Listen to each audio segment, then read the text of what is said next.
समाज एक अमूर्तता है। क्या आप इस शब्द को समझते हैं? अमूर्तता कोई वास्तविकता नहीं है। वास्तविकता तो मनुष्य और मनुष्य के बीच का रिश्ता है।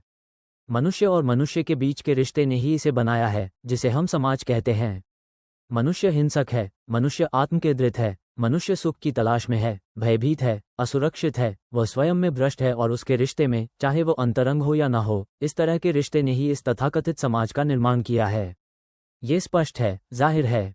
लेकिन हमने हमेशा समाज को बदलने की कोशिश की, न कि उस व्यक्ति को बदलने की जो उस समाज का निर्माण करता है जिसमें वह रहता है। कृपया, ये तर्क है, सरल, स्पष्ट। और समाजवादियों, साम्यवादियों, पूंजीवादियों आदि ने हमेशा समाज नामक इस अमूर्त चीज को बदलने की कोशिश की है, लेकिन मनुष्य और मनुष्य के बीच के रिश्ते की समस्या से कभी नहीं निपटा, है ना? अब क्या इसे बदला जा सकता है? यही तो मुख्य बात है। क्या किसी दूसरे के साथ आपका रिश्ता, अंतरंग, यौन, सुख साधक, यह विचार कि आप एक दूसरे से अलग हैं और इसलिए एक दूसरे के साथ संघर्ष करते हैं, क्या उस पूरी मनोवैज्ञानिक संरचना को बदला जा सकता है?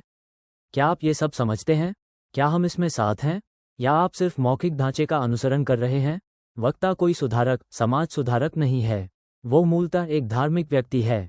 वह किसी समाज, किसी धार्मिक, झगड़ालू आस्थावान समूह से संबंधित नहीं है। वह किसी देश से संबंधित नहीं है। उसका कोई विश्वास नहीं है, कोई आदर्श नहीं है, बल्कि वह केवल जो हो रहा है उसका सामना कर रहा है और देख रहा है कि क्या उसे मौलिक रूप से बदलना संभव है।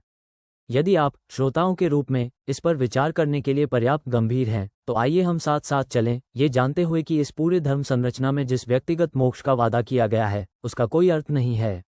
वक्ता व्यक्तिगत मोक्ष की पेशकश नहीं कर रहा है। हम कोशिश कर रहे हैं। वक्ता कह रहा है कि दुख का अंत है, मनुष्य मनुष्य के बीच संघर्ष का अंत है और इसलिए इससे एक नए प्रकार के समाज का जन्म हो सकता है। क्या आप सभी इसमें रुचि रखते हैं?